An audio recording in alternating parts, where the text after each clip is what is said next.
A'udzu billahi minasy syaithanir rajim. Bismillahirrahmanirrahim. Faslun faslun faslan faslin.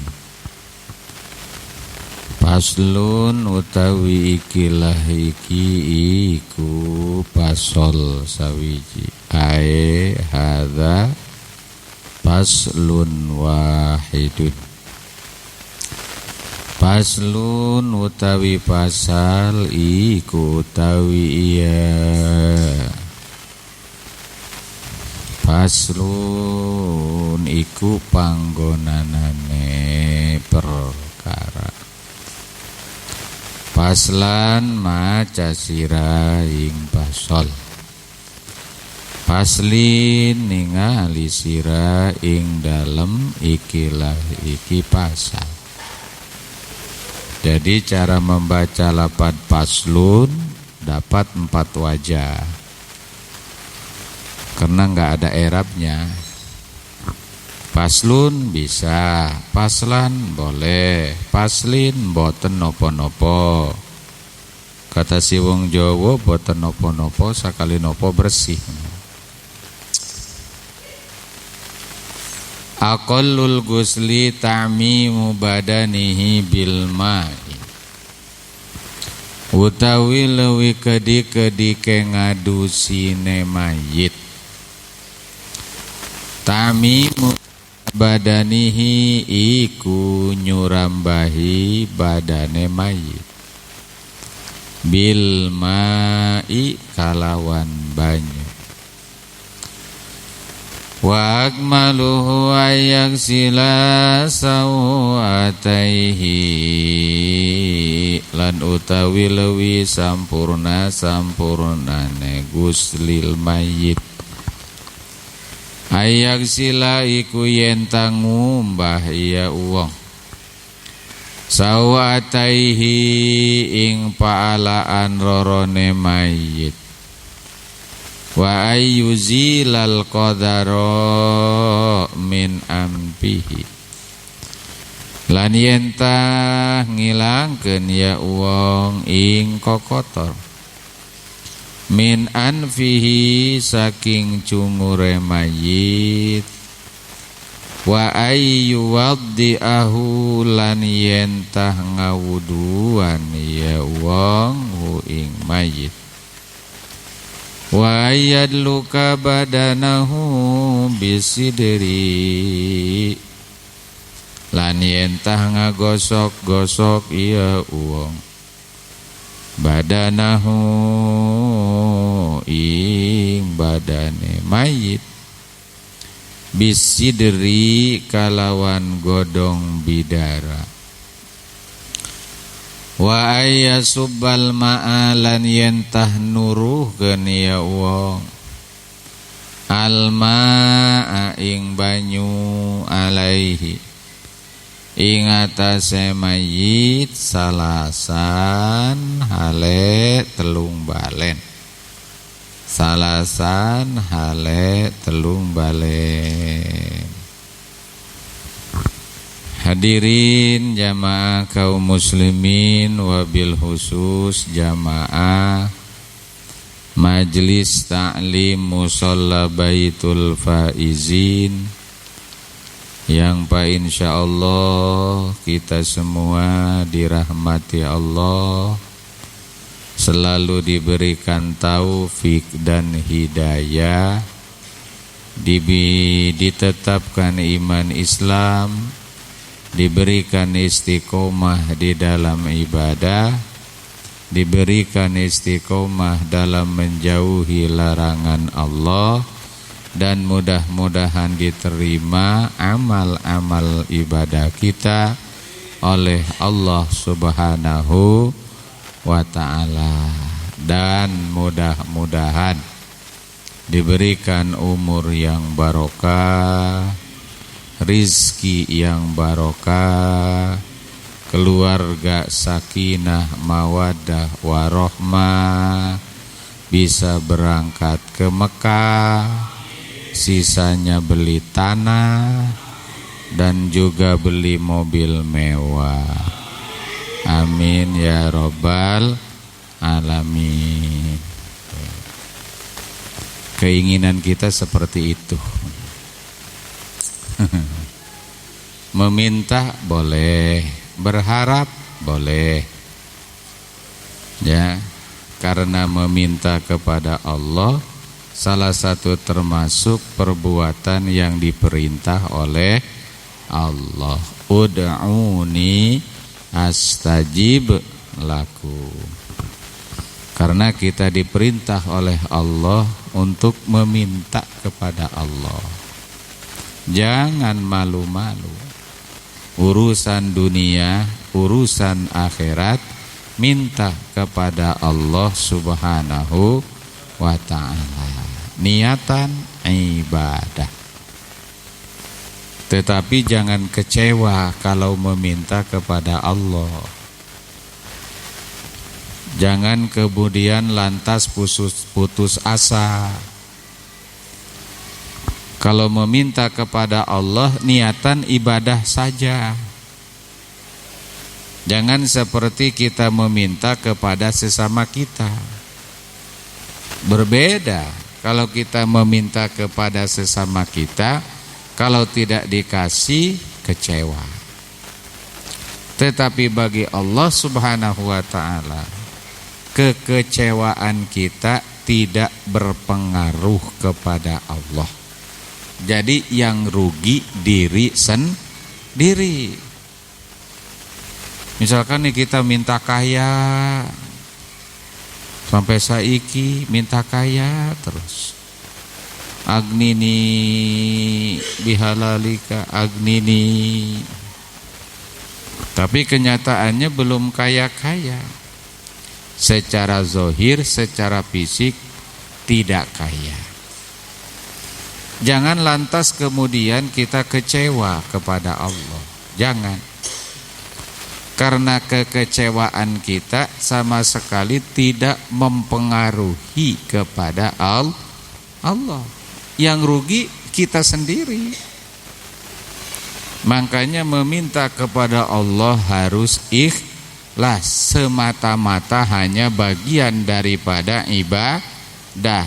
Diberikan di alam dunia, ya alhamdulillah. Tidak diberikan di alam dunia, kita sudah beribadah. Itu akan disimpan nanti di akhirat buat tabungan.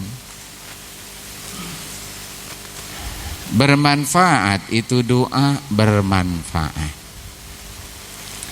Seandainya yang kita pinta tidak diijabah oleh Allah, minta kaya tapi kok kerja di PHK, minta kaya dagangan laris tapi kok malah bangkrut, minta ini dan itu tapi tidak dikasih.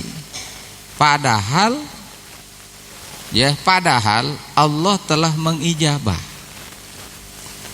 Makanya jangan buruk sangka kepada Allah Subhanahu ta'ala. Sampai hari ini kita meminta kaya kok belum diijabah, padahal sudah diijabah.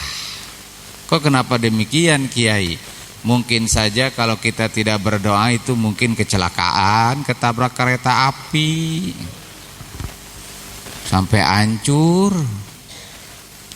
Atau mungkin kalau kita tidak berdoa kepada Allah, masuk jurang pas lagi ziarah, naudzubillah min dzalik. Kan ada kemarin tuh ya yang ke Guci itu yang busnya nyelonong, anak kecil aja disalahin. Padahal sebetulnya telah diijabah oleh Allah. Mungkin selama ini kita tidak merasa, alhamdulillah kita masih sehat. Itu salah satu cara Allah mengijabah doa kita.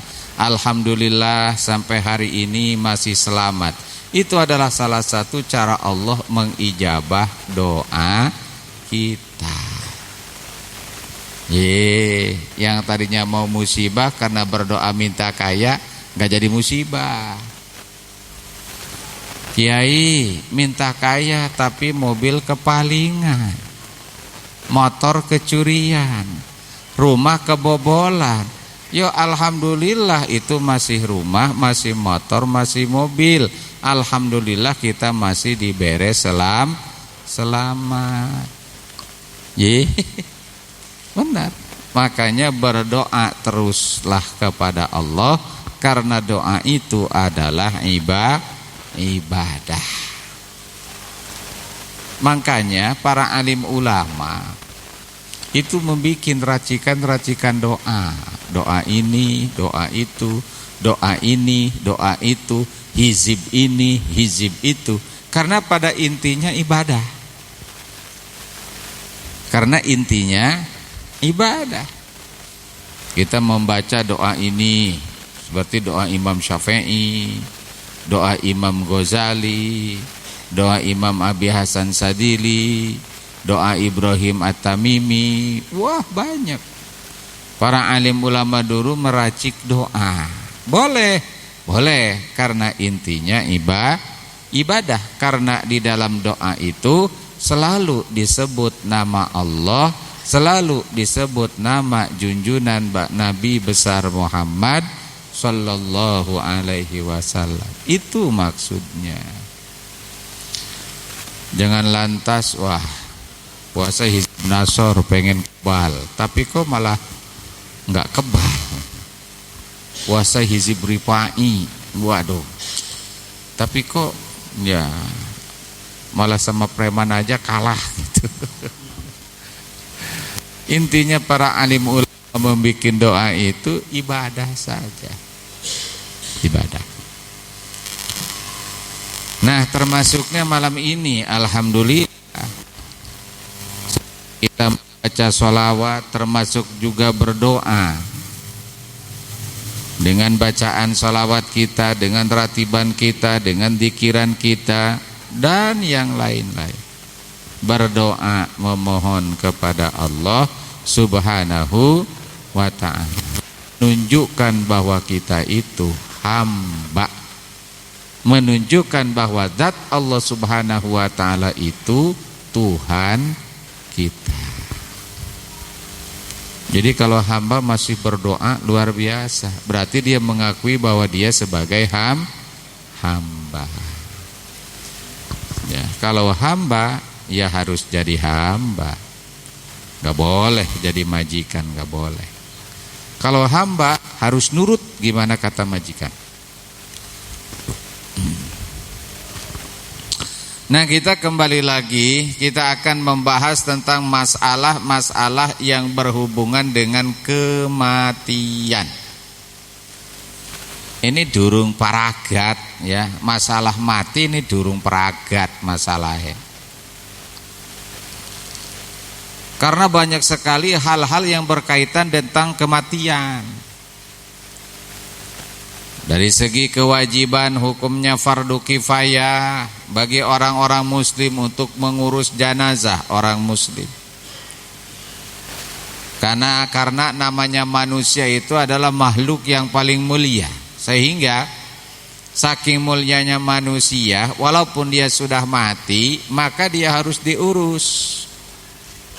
Jangan seperti bangkai kewan. Jangan seperti bangkai binatang. Kalau manusia meninggal, ada tata cara kaifiat cara mengurusnya agar lebih manusia. Karena manusia adalah makhluk yang paling ya, hatta orang kafir sekalipun kalau sudah mati ya kuburkan. Orang kafir cuman gak wajib dimandiin, haram disolatin, udah kuburin aja. Ya, kalau bangkai binatang sih mungkin ya dilarung, dibuang ke laut, dibuang ke kali. Ya, tapi manusia karena ada sifat manusianya, maka dia menjadi mulia karena manusia.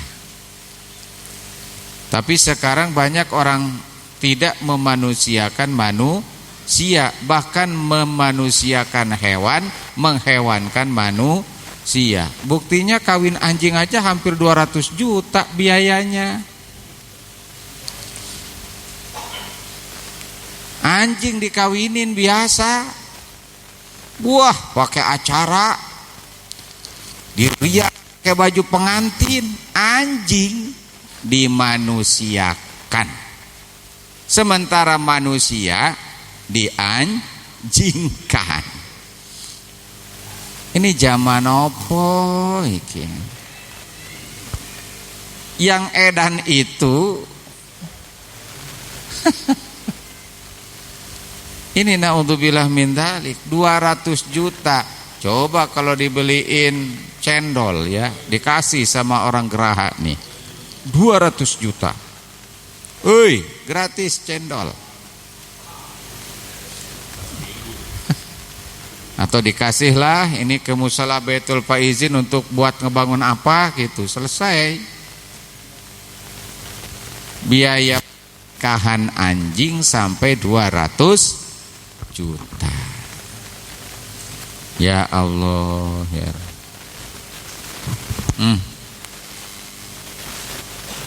Ya. Ilok dari sononya gitu anjing harus dikawin. Atau anjing magan nikahin juga nanti juga kawin sendiri. Ih. Manusia aja banyak yang jadi anjing kagak nikah. Wah, sekarang anjing dinikahin. Wah, hebat banget. Derajatnya lebih mulia daripada anjing. Derajatnya lebih mulia dari manusia gitu. Oh, pakai acara segala.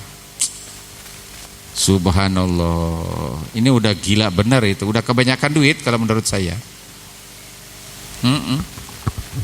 Udah kebanyakan duit itu. Tetapi kalau sementara kita itu ya alhamdulillah. Kita duit tiap hari punya. Kita ini paling kaya. Duit. Doa, usaha, ikhtiar, tawakal. Itu saja kita mah. Duit. Berdoa tiap hari, berusaha tiap hari, ikhtiar tiap hari, ya. Usolinya tiap hari, tawakal tiap hari. Walaupun gajinya wallahu a'lam. Nanti dipotong ini, potong itu, segala macam. Zakat profesi segala macam-macam. Aya-aya wae zaman ayeuna. Zakat profesi katanya kiai.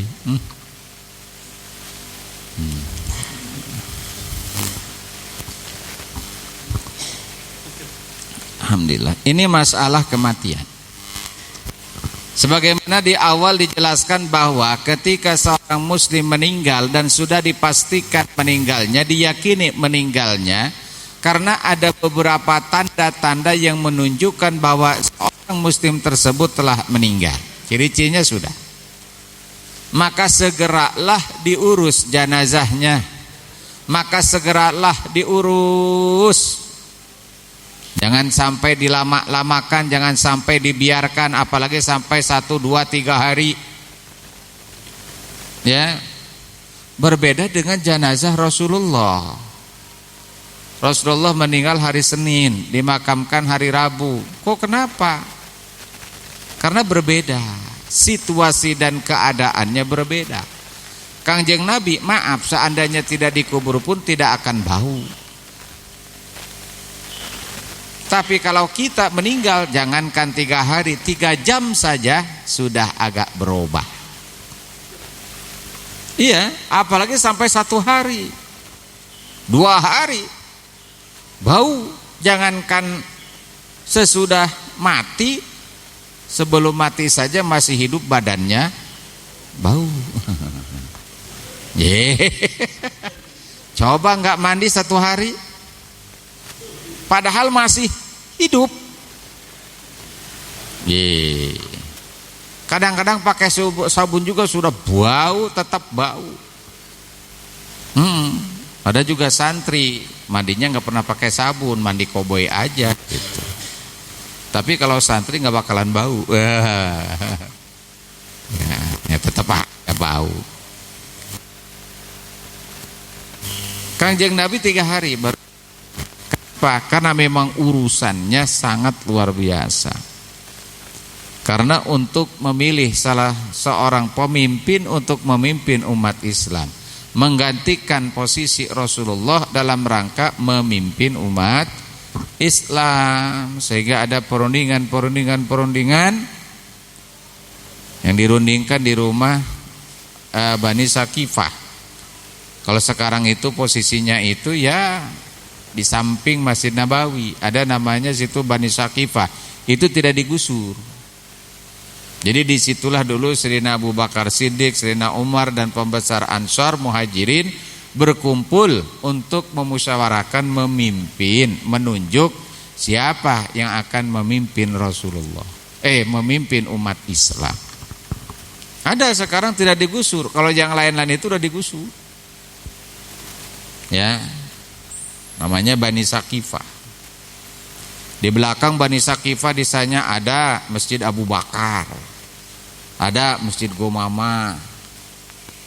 Kalau kita umroh pasti diajak keliling ke situ.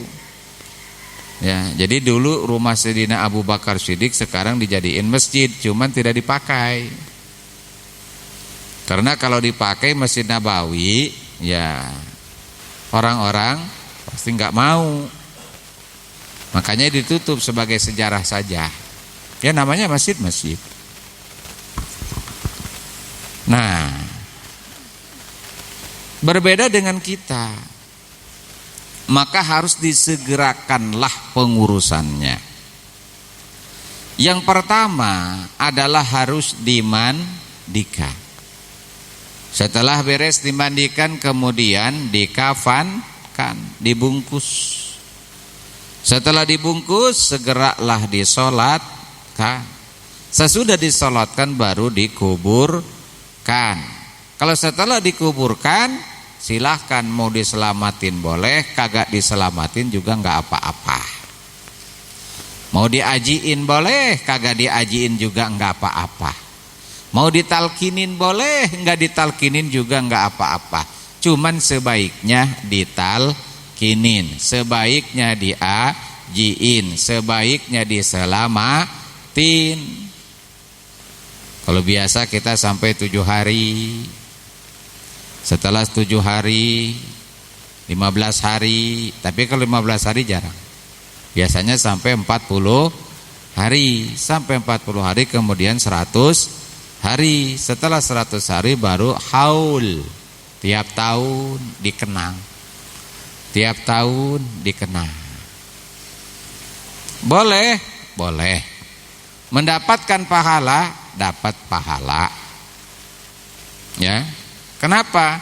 Karena kita nih orang-orang yang sudah meninggal di alam kubur itu berproses. Berproses. Sehingga saking sayangnya kita kirimin. Saking sayangnya kita ajiin. Saking sayangnya kita sedekahin. Karena lawang sudah mati nggak bisa ngaji, nggak bisa sedekah, nggak bisa selamatan sendiri. Nanti repot kalau dia bangkit dari kubur, ayo undang di kuburan saya mau selamatan. Waduh, lari semua.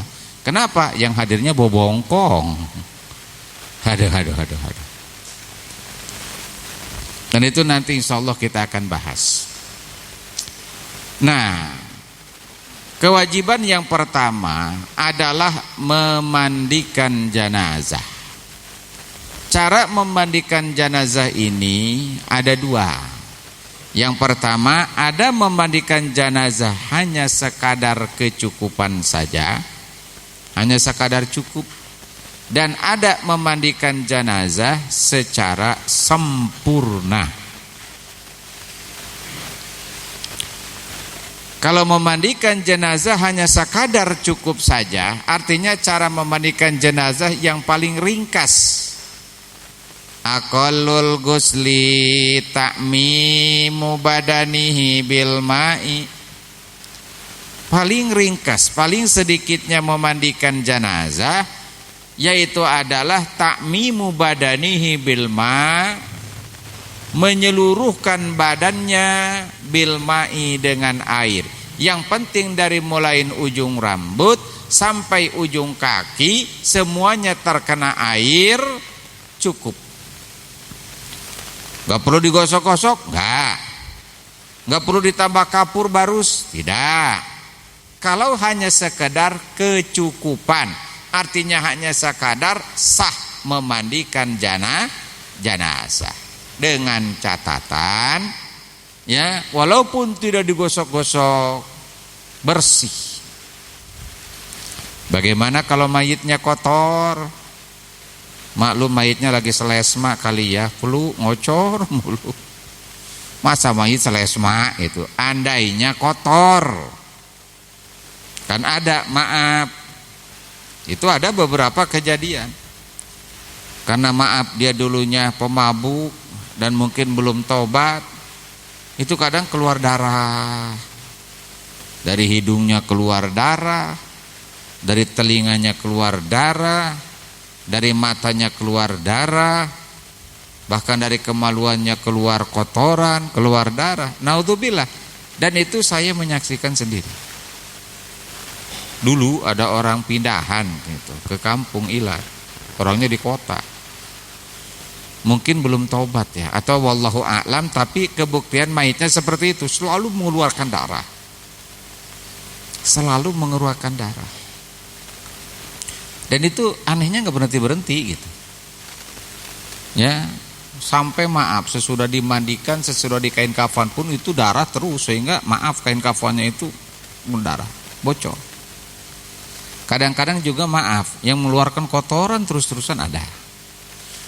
Ya, karena memang itu sebagai apa namanya ya, rahasia ilahi lah zaman sekarang. Supaya menjadi tuntunan kepada manusia yang masih hidup, jangan seperti itu. Bisik-bisik, tanya kepada anaknya, tanya kepada istrinya. Dia cerita oh gitu. Yang penting mah sekarang banyakin istighfar aja keluarganya. Ya, supaya tenang dan supaya mampet. Sampai digotong pun itu masih keluar darah, subhanallah. Kan seharusnya karena organ tubuh kita sudah mati, jantung tidak memompakan darah, harusnya sudah berhenti kan. Iya, harusnya sudah berhenti darah itu. Kalau selama masih hidup, itu darah pasti keluar. Kenapa? Karena itu dipompa oleh jantung, pasti. Tapi kalau sudah meninggal keluar darah terus-terusan, ini ada apa? Nah, itu sebagai tuntunan lah, itibar, peringatan kepada orang yang masih hidup, jangan seperti itu. Nah, jadi cukup ketika memandikan jenazah itu, asal cukup walatra, air, walatra kepada seluruh badannya, dari mulai ujung rambut sampai ujung kaki, semuanya terkena air, cukup. Tetapi kadang-kadang kalau tidak diurut, kadang-kadang suka keluar kotoran. Ya, makanya disunahkan nanti cara sempurnanya. Bagi orang yang memandikan jenazah itu agak salandein, kemudian agak ditekan sedikit perutnya, diurut supaya kotoran-kotoran yang ada di itu keluar. Jadi ketika dia dikafankan, ketika dia disolatkan itu benar-benar sudah bersih, benar-benar sudah suci. Makanya cara mandi kita harus belajar, Pak. Cara mandi hadas besar yang masih hidup harus belajar. Cara bersuci harus belajar. Cara sholat harus belajar. Karena orang yang mati, orang Islam itu wajib disolatkan. Kiai semasa hidupnya nggak pernah sholat, tetap wajib disolatkan. Karena ini hubungannya dengan yang masih hidup. Walah kita biarin aja biar dia sholat sendiri. Jangan, kitanya yang takut. Ya misalkan dia nggak pernah sholat, kemudian kita nggak mau nyolatin, kata kita udah biar dia sholat sendiri aja. Jangan, waduh bahaya kalau dia sholat sendiri. Ya, ya. Ini mah wali, kiai wali tetap wajib disolatkan. Kiai wajib disolatkan. Jablay tetap wajib disolatkan. Yang mati gak bunuh diri tetap wajib disolatkan. Karena mensolatkan mayit itu kewajiban terhadap yang masih hidup. Gak ada urusan dengan orang yang mati mah. Dia kalau mau diurus gak apa-apa, gak diurus juga gak apa-apa. Emangnya gue kepikirin kata mayit gitu. Cuma nanti awas lu, kalau gue gak dipandiin, gak disolatin, awas lu. Nah itu doang ancamannya. Terus diteror orang kampung. Karena kewajibannya ini bagi orang yang masih hidup. Ya. Karena ada orang ustadz mengatakan begini, Kiai, dia matinya itu bunuh diri, apakah kita wajib mensolakannya? Enggak usah, lawang dia sendiri kok yang pengen mati. Blow on. Itu ada yang mengatakan enggak usah disolatin kalau orang yang mati bunuh diri mah. Ya Allah. Mensolatkan itu kewajiban terhadap orang yang masih hidup. Urusan bunuh diri, urusan mabok, urusan zina, dia dengan Allah Subhanahu wa ta'ala. Ini urusannya kita yang masih hidup terhadap dia. Urusannya kita. Ya, karena mayit nggak bisa mandi sendiri, mayit nggak bisa ngebungkus sendiri, mayit nggak bisa sholat sendiri, mayit juga nggak bisa nguburin sendiri. Seandainya nih ada seorang diwalikan, ya, kemudian telah dimandikan sama malaikat, misalkan sudah gitu, kita tahu, ya, katanya tetap kita wajib memandikan. Ini mah sebelum meninggal dia udah bersih-bersih dulu, udah mandi dulu baru meninggal. Kan tadi mandinya belum meninggal. Sekarang kan kewajibannya sesudah meninggal. Walaupun dia sebetulnya tadinya sudah mandi, sebelumnya sudah mandi sebelum mati, tetap aja kalau udah mati mah tetap dimandikan. Karena kewajiban itu terhadap yang masih hidup. Maka jangan takut-takut kalau mau memandikan jenazah. Lawang kita semua juga bakal mati. Bapak bakal mati, saya mah ya nanti aja. Semuanya pasti. Jangan takut-takut. Jangan. Ini makan kadang-kadang ada orang teman sendiri, kadang-kadang begitu pas kita mati, waduh takut dia. Gua takut loh, kenapa? Takut dia ngikutin gua terus. Tama. Cekek sekali kayak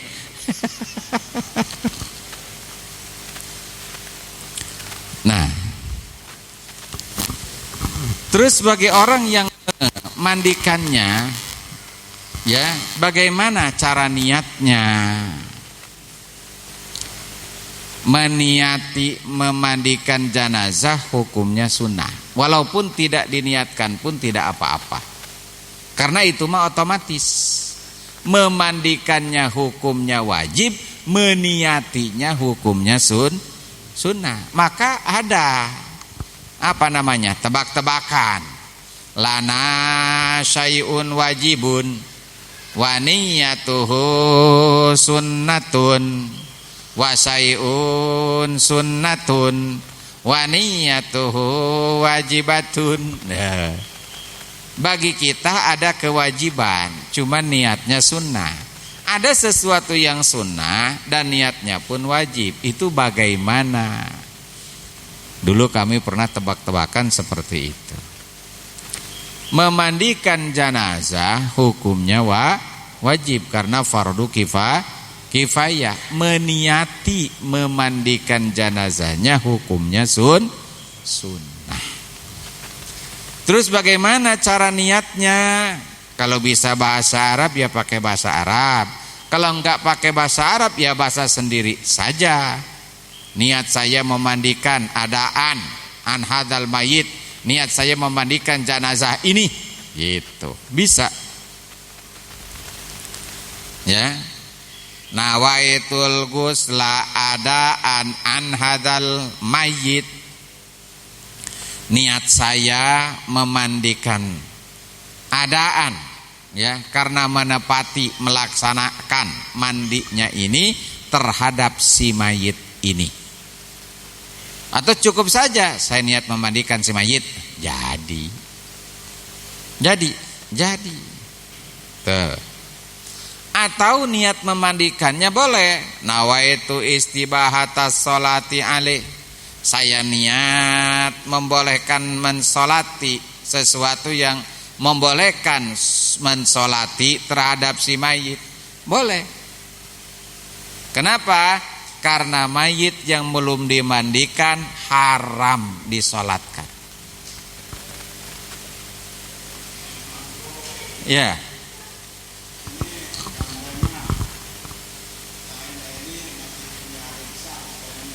Hah?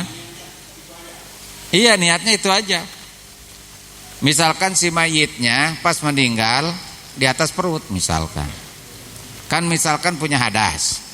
Atau dia habis berhubungan tidur, dibangunin mati. Kan ada ini kan. Kan punya hadas. Apakah harus 2 kali dimandikannya? Jangan. Ketika si mayit tersebut dimandikan, dia sudah bersih daripada hadas besarnya. Ya. Jadi otomatis nggak usah begini, kan nanti malu-maluin sendiri. Saya niat memandikan mayit yang punya junub ini, aduh, nah, kacau. Kata si mayit, lu ngebuka aib aja lu, tolol. Lu ngebuka aib gua lu. Ya. Jadi sudah, begitu dimandikan ya sudah selesai. Ya. Makanya haram jenazah yang belum dimandikan disolatkan, karena itu hakikatnya seperti sholat. Sedangkan persyaratan sah sholat itu harus suci daripada hadas, ya, harus suci daripada najis, ya, dan mensucikan mayit itu dengan memandikannya, kemudian dengan membungkusnya, kemudian baru mensolatkannya. Makanya maaf 1000 kali maaf ketika ada bencana gitu ya. Ketika ada bencana orang mati, ayo kita sama-sama sholat gaib kan gitu. Nah, kita lihat dulu apakah sudah dimandikan atau belum. Ya, sudah dimandikan apa belum? Itu maaf ya, kadang-kadang waktu tsunami itu di Aceh itu kan ratusan ribu orang. Itu kan nggak disempat dimandikan, gitu langsung aja dikumpulin massal katanya. Ada sebahagian yang dimandikan, ada sebagian lah karena udah bau, nggak dimandikan, udah dibungkus pakai ini aja, kuburin. Ya. Jadi kalau misalkan kita mensalatkan gaib, kita harus yakin terlebih dahulu bahwa si mayit tersebut sudah dimandikan. Gitu. Jangan sembarangan, ada aturan. Ya. Tuh. Ini kadang-kadang ayo kita rame-rame sholat gaib ya. Ya kalau sudah beres cara memandikannya, membungkusnya, baru boleh disolatkan. Adapun yang lebih sempurnanya, nih, yang lebih sempurnanya adalah wa akmaluhu. Yang lebih sempurnanya memandikan mayit adalah ayak sila sau'ataihi, dicuci dahulu sau'ataihi, 2 kemaluannya. Ya, jalan depan dan jalan belakangnya itu dibersihkan dahulu, dicuci dahulu. Cak orang mau diicangan. Cara yang lebih sempurnanya ditekan perutnya dikit, diurut, set, dibersihkan dengan pakai jarit, gosok-gosok, ganti lagi jarit yang bersih, basahin, gosok-gosok lagi, seperti itu. Maka itu harus disiapkan tuh lamaknya, jarit-jaritnya, kainnya. Ya, jangan langsung tangan kita. Jadi dibungkus pakai jarit baru digosok, dicuci. Kemudian wa ayyuzilal qadara min anfi, dihilangkan kotoran-kotoran yang ada di hidungnya. Pakai bed cotton itu kalau kita ya bersihin, ya biar bersih. Tai-tai kukunya, ya jangan dipotongin, bersihin aja tai kukunya itu, yang kotoran-kotoran di bawah kukunya, ya kasihan. Setelah itu baru wa ayyuhu, diwuduin. Jadi diwudukannya itu sebelum dimandikan. Jadi dibersihin dulu jalan depan jalan belakangnya, ya bersihin dulu kotoran-kotoran di tangan dan kakinya, di jari-jari kaki dan tangannya. Kemudian hidungnya pakai bed cotton itu biasa, ya, atau kupingnya korek-korek, tapi jangan terlalu dalam banget, kasihan karena dia pun masih merasakan. Ya, kalau kita mendengar itu pelan-pelan cara ngurusi jenazah, cara memandikannya. Ya, dia itu masih merasakan karena ruh itu masih melihat. Ruh itu dia masih di atas. Dia melihat ketika jasadnya itu dimandikan. Maka pelan-pelan, jangan terlalu kasar. Ya. Telinganya, kelopak-kelopak matanya terus sampai sandi-sandinya, lempitan-lempitannya bersihin. Nah, sesudah itu baru diwuduin.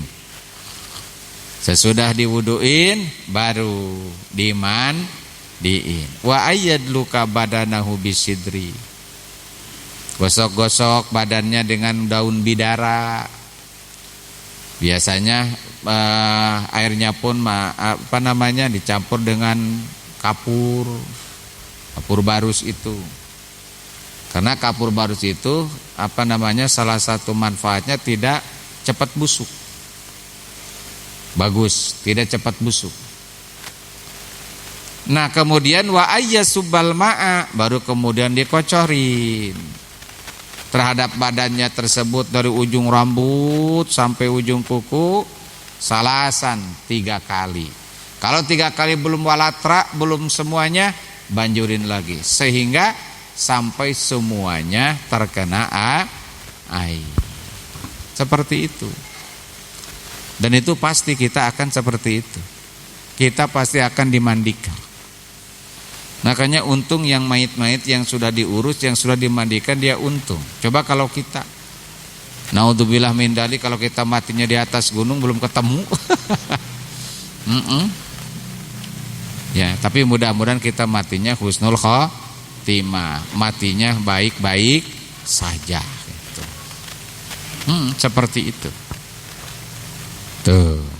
Jadi yang sempurnanya adalah, ya, hilangkan dulu kotoran-kotorannya, cuci dahulu 2 kemaluannya, kemudian seluruh sendi-sendinya, biar jangan sampai ada daki-daki, kotoran-kotoran, baru diwuduin, baru dimandikan. Biasa pakai sabun, pakai sampo, biar wangi, biar bersih.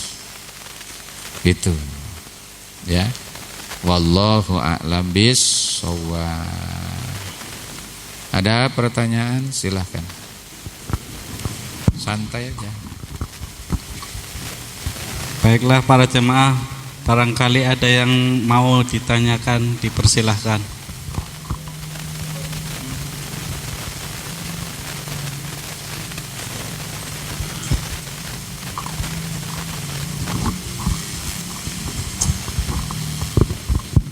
Mohon maaf Pak Yai, tadi sekelumit mendengarkan bahwasanya untuk sholat gaib Pak Yai, biasanya kalau kita ada bencana besar, itu kan MUI atau pemerintahan itu mengadakan suatu keputusan, karena saking banyaknya korban, kemudian memutuskan bahwasanya si mayit apabila ketemu dalam keadaan sudah rusak langsung dimakamkan. Sedangkan kami di sini kan tidak tahu apakah semua mayit itu dimandikan atau tidak. Dan kami dari MUI memutuskan untuk mensolatkan gaib. Itu bagaimana hukumnya Pak Yai? Terima kasih. Bagaimana kalau misalkan darurat sangat luar biasa, begitu banyak korban sehingga tidak tercover untuk cara memandikannya. Karena kan memang hukumnya wajib ketika kita menjumpai mayat dalam keadaan apapun yang belum dimandikan, wajib dimandikan. Kalau tidak bisa dimandikan karena maaf dagingnya sudah binyek ataupun begitu terkena air dia akan rusak ataupun itu mati karena terbakar, ya, maka dia harus ditayamumkan. Dia harus ditayamumkan. Nah, kemudian ada sebahagian daripada korban tersebut telah diurus sedemikian, artinya sudah ada sebahagian yang dimandikan kemudian dibungkus. Maka kemudian ada keputusan dari pemerintah MUI dalam hal ini kita mensolatkan gaib. Maka kita niatkan sholat gaib terhadap mayit yang sudah diurus, yang sudah disucikan. Adapun nanti itu urusannya karena memang tidak tercover karena saking banyaknya, itu nanti diserahkan nanti urusannya kepada Allah. Gitu. Jadi kalau kita mensolatkan jenazahnya, niatin yang sudah dimandikan dan sudah dibungkus. Satu boleh, hanya satu saja yang dimandikan boleh, gitu. Ya, seperti tsunami Aceh kan 150.000 lebih, bahkan 200.000. Ya, sehingga sampai sekarang pun ya masih banyak yang tidak ketemu kan, gitu. Nah, jadi kita niatinnya yang sudah diurus saja, gitu. Boleh, boleh. Ada lagi? Ya, silakan.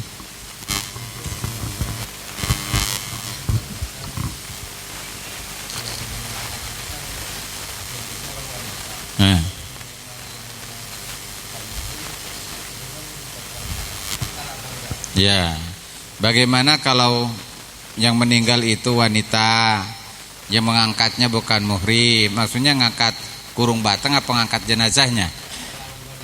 Setelah dimandikan, jangan. Jadi yang mengangkat itu harus yang muhrim, saudaranya, ya, gitu. Jadi yang muhrimnya saja, jangan yang ghair muhrim. Ya, bahkan yang memandikannya itu harus muhrimnya. Ya, kalau muhrimnya boleh.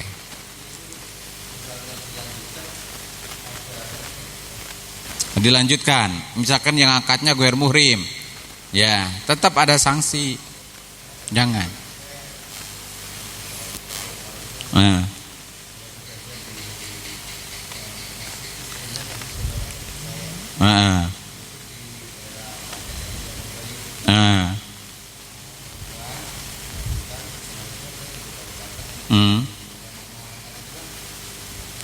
Orang lain gitu.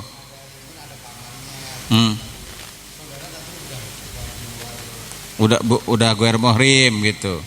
Tidak boleh. Ya, iya.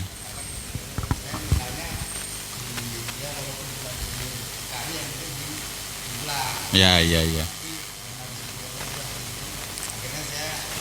Ya udah kita ngalah lah daripada ribut lah gitu. Ya. Jadi nanti yang memandikannya adalah yang muhrimnya. Yang sejenisnya artinya pada perempuan dan juga boleh muhrimnya. Nanti insyaallah dibahas di depan, ya. Insyaallah. Ada lagi? Ya. Masalah sholat tadi. Nah, kalau meninggalnya itu di laut gitu ya. Air nyemplung ke laut. Ya. Enggak ketahuan, enggak ketemu gitu. Nah, itu berarti enggak boleh disolatkan. Enggak boleh disolatkan, ya. Itu. Jadi itu mah urusan dia dengan Allah saja sudah selesai. Kita udah maksimal mencari, akhir kemudian tidak ketemu, ya sudah. Gitu. Paling kalau kita biasanya pakai larung bunga gitu. Enggak, larung bunga juga enggak apa-apa sih. Tabur bunga gitu. Gitu. Jelas ya? Amin ya Allah ya rabbal alamin. Allahumma hdina shiratal mustaqim. Allahumma hdina shiratal mustaqim. Shiratal ladzina an'amta 'alaihim minan nabiyyin wasiddiqin wasuhada'i wasalihin. Allahumma arinal haqqa haqqa warzuqna tiba'ah wa arinal batila batila warzuqna jatinaba. Shalli wa sallim ala jami'il anbiya'i wal mursalin walhamdulillahi rabbil alamin. Rangkaian acara demi acara telah berjalan dengan lancar tanpa halangan suatu apapun. Semoga apa-apa yang disampaikan oleh guru kita dapat bermanfaat bagi kita semua, sehingga dapat menambah keimanan dan ketakwaan kita kepada Allah Subhanahu wa taala. Amin ya rabbal alamin. Baiklah, marilah kita tutup acara pada malam hari ini dengan bacaan hamdalah. Alhamdulillahi rabbil alamin.